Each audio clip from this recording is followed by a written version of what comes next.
Hey friends, it's MJ from the Coaches Panel. Merry Christmas, Happy New Year. It's time to get into our first Q&A episode of the preseason. We'll do one of these every single month where we'll put the question out on one of our social media platforms, invite you to ask the question you want answered by me. We'll let you have a look and see what it is. So we put this month's Q&A out on the social media platform of X. We've curated and selected the top questions, and hopefully not only do we answer your question, but hopefully be able to give you an answer that helps give you some insight to something that might be able to help you with your AFL Fantasy SuperCoach Dream Team or Keeper side for the upcoming 2025 season. Let's jump in. First question up. I know it's a Q&A because this man feels like he gets in on every single one of them.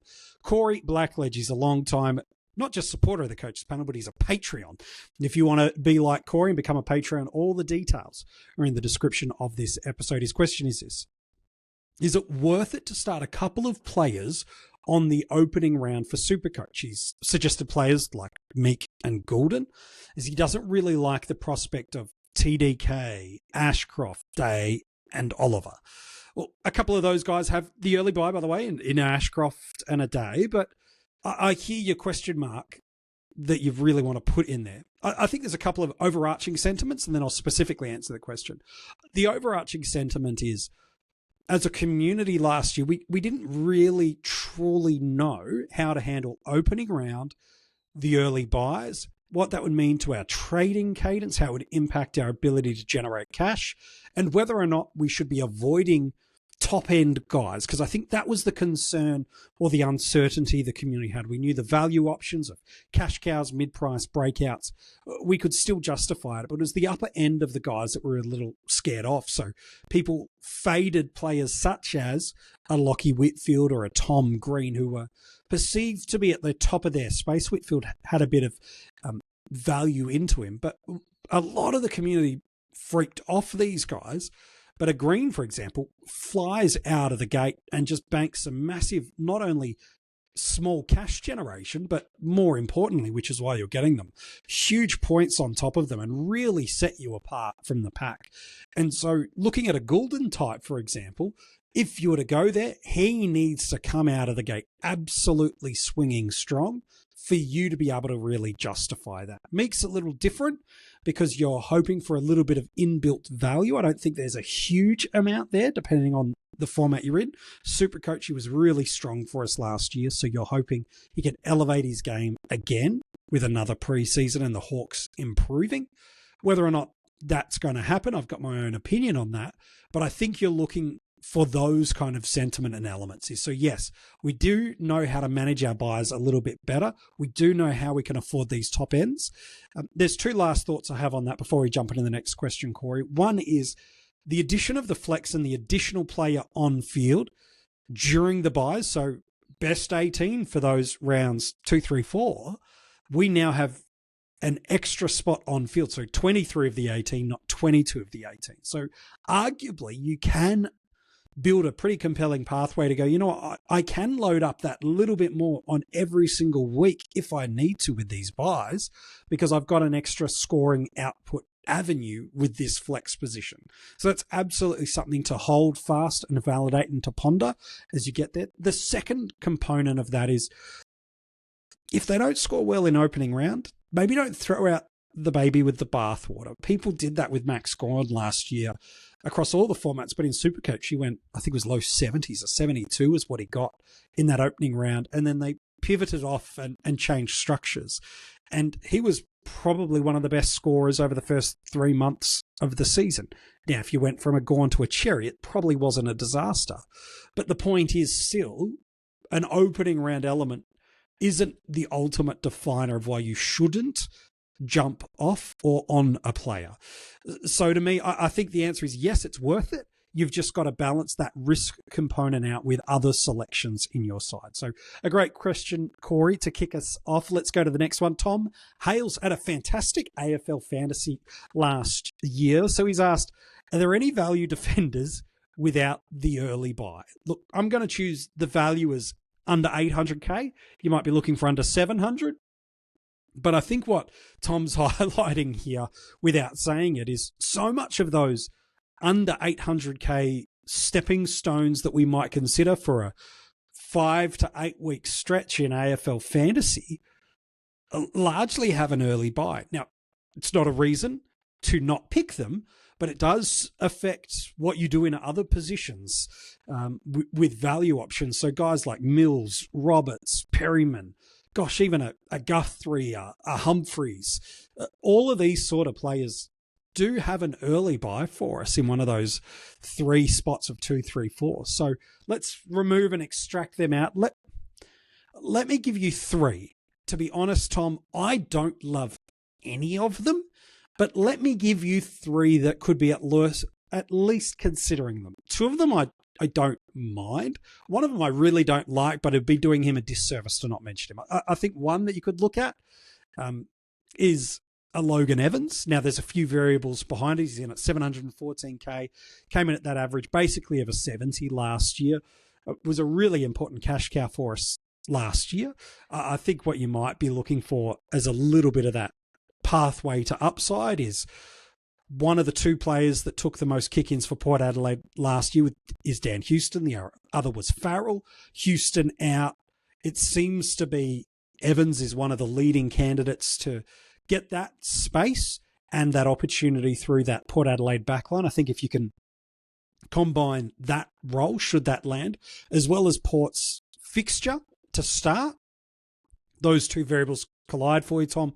It might be an option. I don't love it. I don't love any of these names I'm presenting to you, Tom. Not going to be honest. As you've alluded to, the best ones have that early buy. But Evans, yeah, Logan could sit there.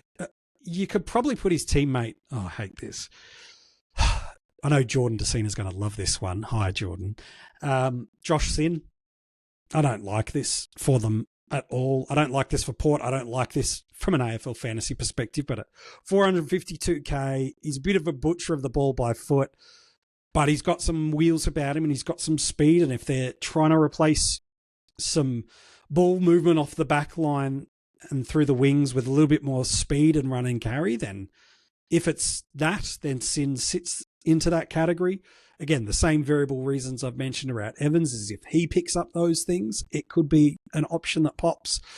It would be lowest of all, but it's a name that's getting some talk out of preseason. It is getting some ball movement coming off halfback in preseason club watches for Port. So I don't like the Josh Sin reference, but Tom, we're scraping the bottom of the barrel for you. The third, I'm a bit more interested in. In fact, I'm a lot more interested in Josh Sin.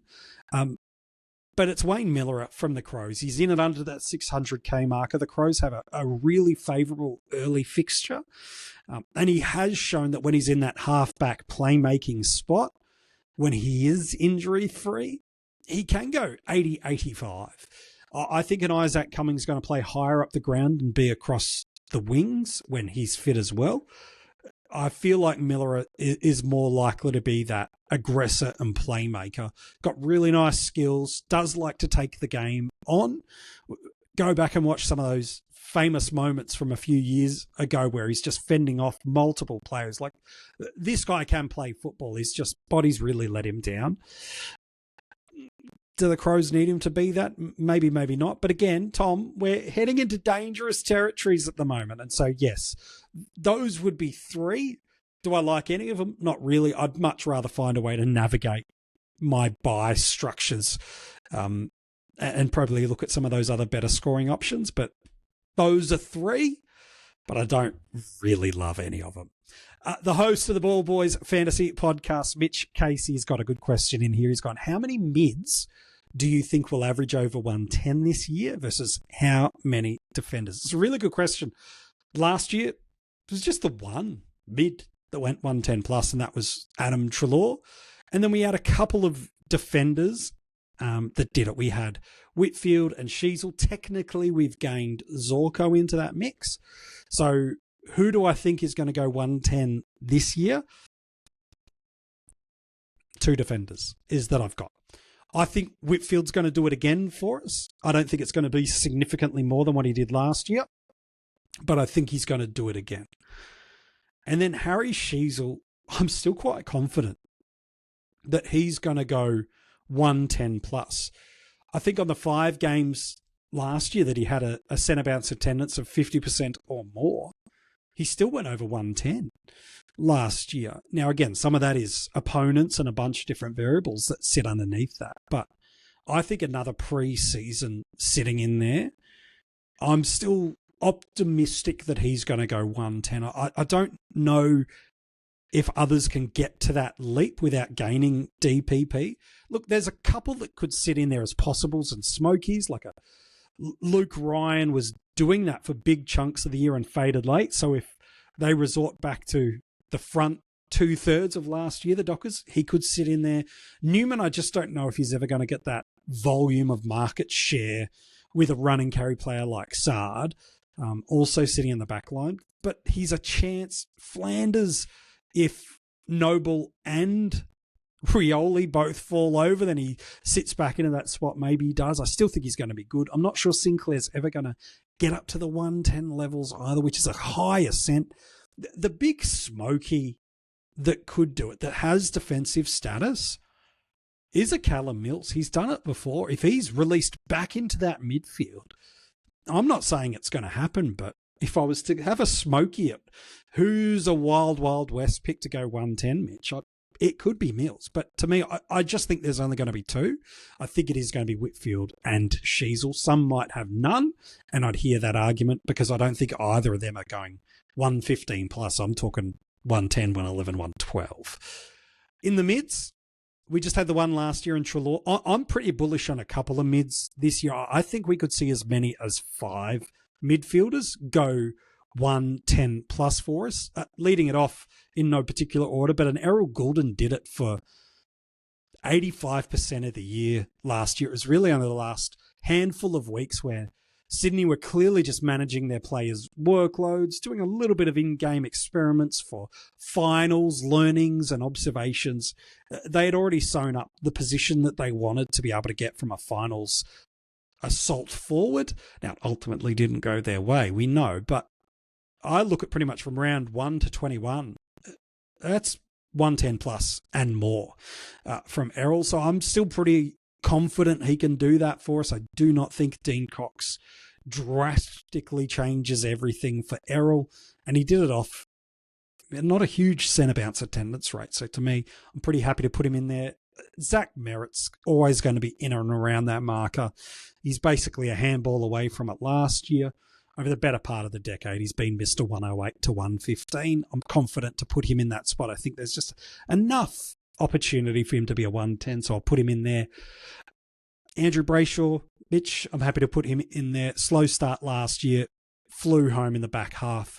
He's basically gone 104 for 2 of his last 4 seasons, 110 for the other 2. I feel like Fremantle found their fit after a little bit of positional volatility from Andy in the first kind of 6 to 8 weeks of last year. So I'm happy to put him in there. And then 2 more. I think we're about to see a whole new gear to Nick Dacos. I think the arrival of Houston and the health of Jordan De Goey actually aid Nick Dacos in a pretty substantial way. This guy's ability to find space, to win stoppage, to get the ball extracted at clearance, and then to create just scoring from nowhere with loose ball gets elite precision, surgical like kicking, and a goal-kicking midfielder. To me, if there's anyone that could push way past 110, he'd almost be one of the ones I'd put right at the top of that. And then the other is Tom Green. I'm pretty big on Tom Green again this year. He's a 108 guy last year when you remove that early injury-impacted game. We're just talking about one possession to get him to a 110. I don't think it's that far off. He's not just a clearance or a stoppage scoring option only. He's working on his transition game more and more every year, and now starting to add some goal scoring, albeit not pretty goals. I'll give it that. They are floaters, but who cares? They go through and they count for 6 additional points. So, Mitch, for me, that would be it. Of those 2, I've got 2 defenders and I've got 5 mids, but comment below. let me know, who do you think is going to go 110 this year in the defensive and the midfield lines? It's a really good question, Mitch. Thank you so much. If you haven't checked out the Ball Boys Fantasy Podcast, do make sure you do it. It's one of the absolute rippers that you can get the audio podcast, or you can watch them here on YouTube as well. McKay Bay Beers has a question. He says, am I mental for being all in on Nathan O'Driscoll? Look, you're not mental. What I think is important to note is that injuries have really crushed his opportunity to be in the best 22, best 23 for Fremantle of late. I think one wing is shored up with Sharp. There was question marks about that last preseason. I think it's undoubted. He owns one wing. I think the other, if fit, does belong to Nathan. They're very different types of wingmen, but they're complementary to that midfield piece. And so are you nuts, McKay? No, you're not nuts, because I do think if he's fit, he's best 22. Look, probably more suited from a price point perspective anyway in SuperCoach, where he's under 200K, a little bit more pricey in Dream Team and Fantasy's 441K in Fantasy, 358K in Dream Team. So those two formats, it's a little bit harder to pick him because you're now competing with either those high accumulator draft types, so Ashcroft, Draper, Lindsay, Jagger Smith, that's got to get a mention. And then there's also some value guys, again, depending on the format you're in. Peatling, Cumming. I know they're just a couple of crows that I've referenced, but in Dream Team and Fantasy, it's a little bit harder to justify paying up for it. I think you're going to want to just see a little bit how this Fremantle ball movement rolls, because they've already got such a heavy market share of ball rolling through the likes of Young, Sarong and Brayshaw, let alone if players like a Bolton start to pick up a little bit of that. I think if he scores well, it'll be like 1 week on, 3 weeks off. Wingmen are highly volatile. So I don't know if you're going to need to go there from a fantasy perspective, but are you nuts for being all in on him? Look, from a best 22, I don't think you're nuts. From a fantasy scoring, when he did pop those few nice games, this Fremantle side is not as developed as it is now. So I'm not as bullish on it as you are, but are you nuts? Yeah, you're not nuts. All right, Mr. Egg has a question. He says, should the threat of a potential round 1 Bedford tag be enough to scare us off Petracca in SuperCoach? Good question. He continues with, is it a bit too early to be factoring in tags before the season has started, not knowing which teams will start or to continue tagging? Look, it's a good question. Look, it's never too early to be factoring everything in, but as you've mentioned, the variable of tagging, it is so difficult and challenging. We see teams not even consider it, then they get kind of a third of the way through the season, realize their midfield mix isn't doing what they were hoping it to do, and so they interject some new variants or tell a player to change their emphasis and focus, and we see them play tags.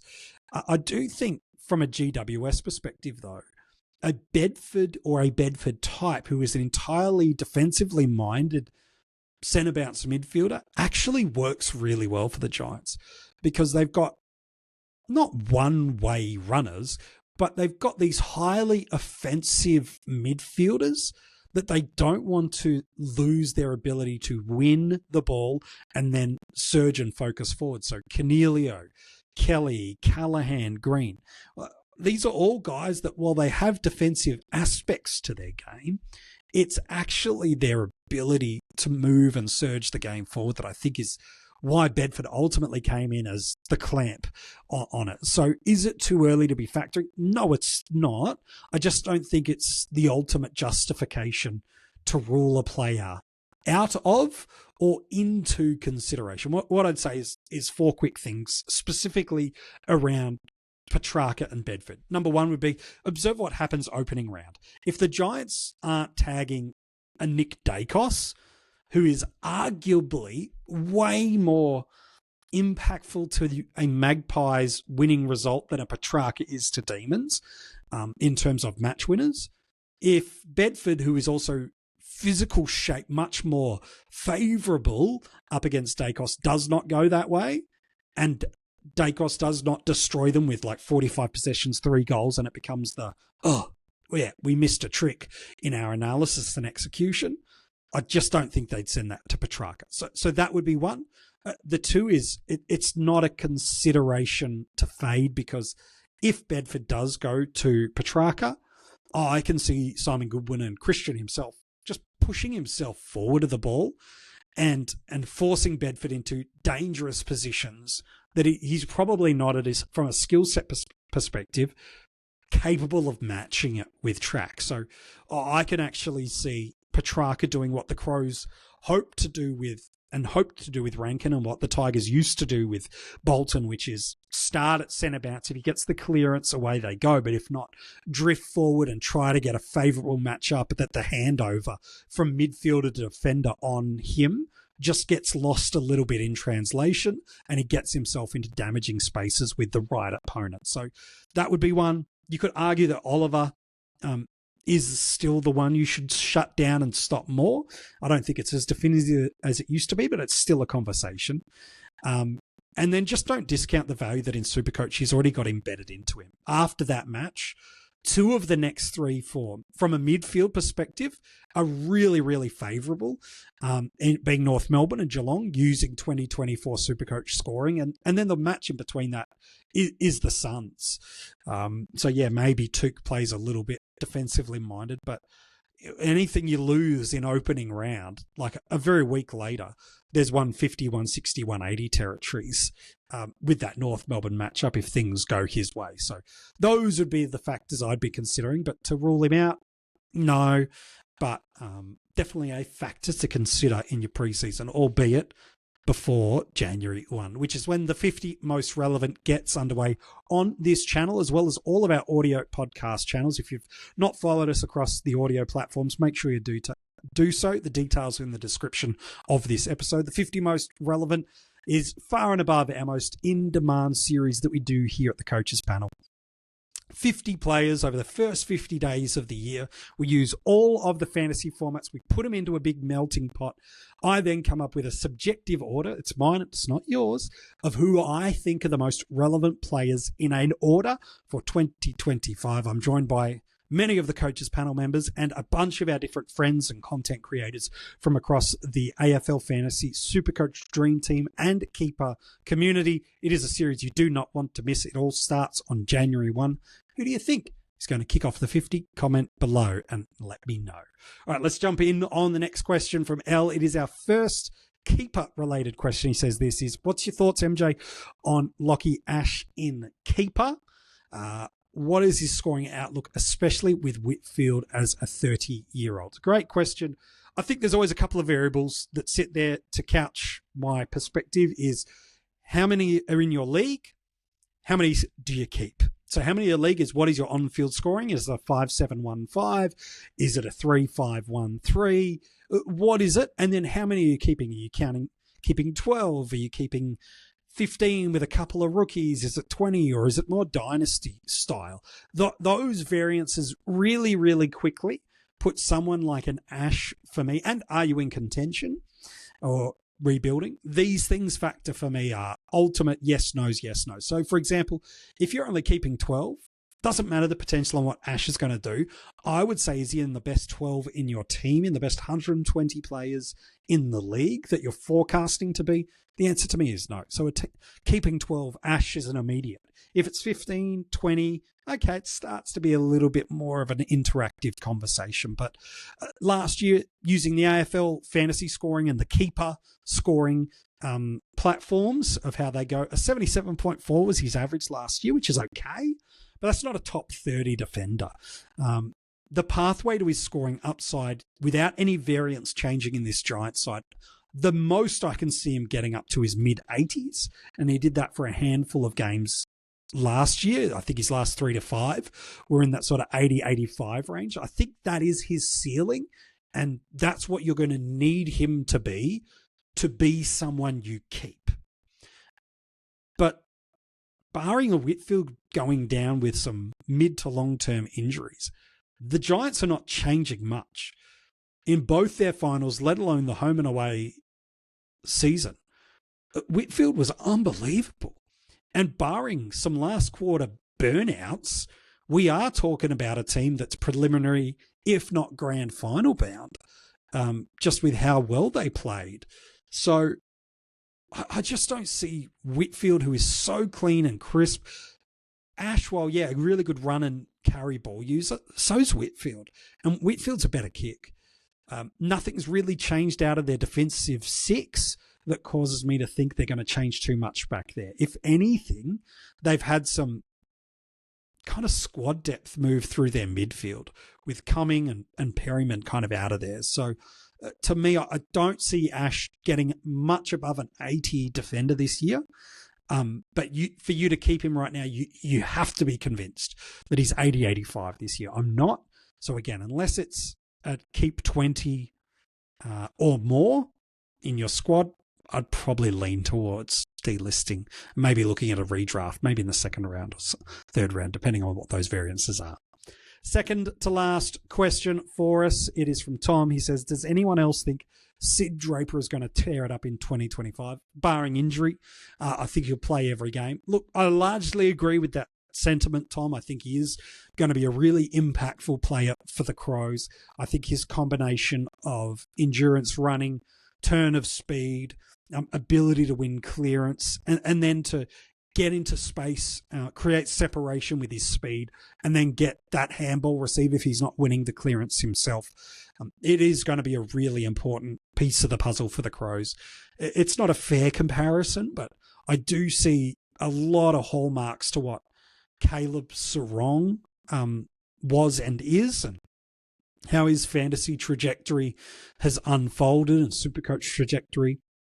I can see similar sentiments to Sid Draper, albeit there's a few more matured bodies around there. So I think it's there, but my only caution from a fantasy perspective is it is hard for pure mids, and that's the assumption that he plays pure exclusive mid, to really be monster fantasy scorers for us. The ones that have really popped in their debut years have really started and starred across predominantly the halfback flank. Sheasel, Dacos, McKercher. These guys, in terms of big fantasy relevant, hold them for big chunks of the year. It's been really, really hard. Like even last year, Harley Reid, who I thought was exceptional last year, just hit the 80 marker in SuperCoach and went mid-60s in AFL Fantasy. And he was pure mid last year. Will Ashcroft is probably the other, the season earlier where he goes low 80s in his debut year. Like these are exceptionally gifted and skilled midfielders, arguably the best in their draft class. Whether Draper is that or not is a different conversation, but I think to expect anything more than mid to low 60s from Draper this year would be a pleasant surprise, but to expect it, I'm not too sure. I do see him getting a chunk of midfield opportunity. The Crows midfield mix intrigues a lot of the community. I'm quite certain in what I think that midfield mix looks like, that maybe we'll share that either on another episode during the 50 most relevant, should any Crows mids pop up, or if we do something specifically about the Adelaide Crows. Well, I'm not too concerned. I'm a bit more, again, I've got my perspective, happy to be proven wrong by what the preseason throws our way, let alone round one, but I'm pretty certain that the Crows midfield mix isn't as volatile as others might suggest. And then our last question for the year, Sean goes, who do you think will fill the void of Houston? Surely Farrell, Evans get a bump in points? Yeah, it's a good question. Look, I think they're the two that should. Farrell already had about a 50% share of the kick-ins, so I've already forecast Evans to kind of pick that up.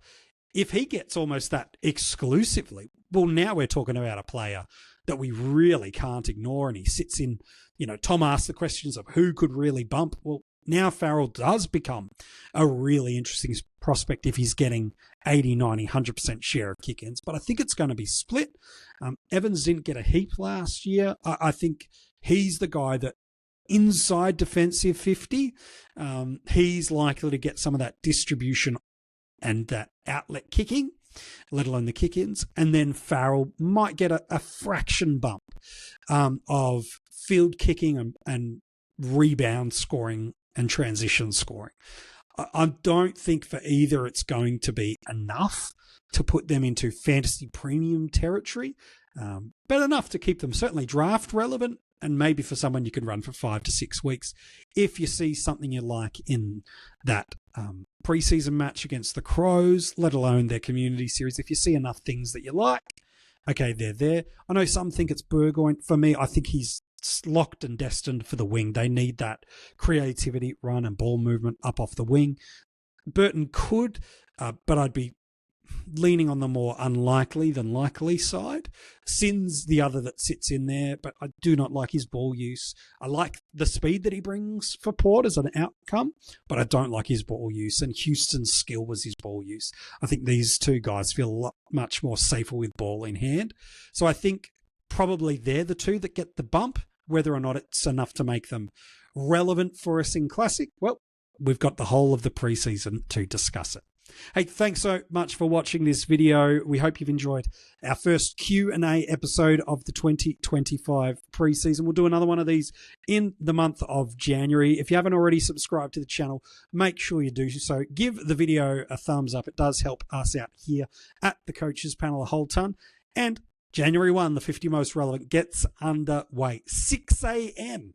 The episode drops every single day on this channel. Make sure you are ready to roll 50 episodes in 50 days. We can't wait to bring to you the 2025 fantasy footy season.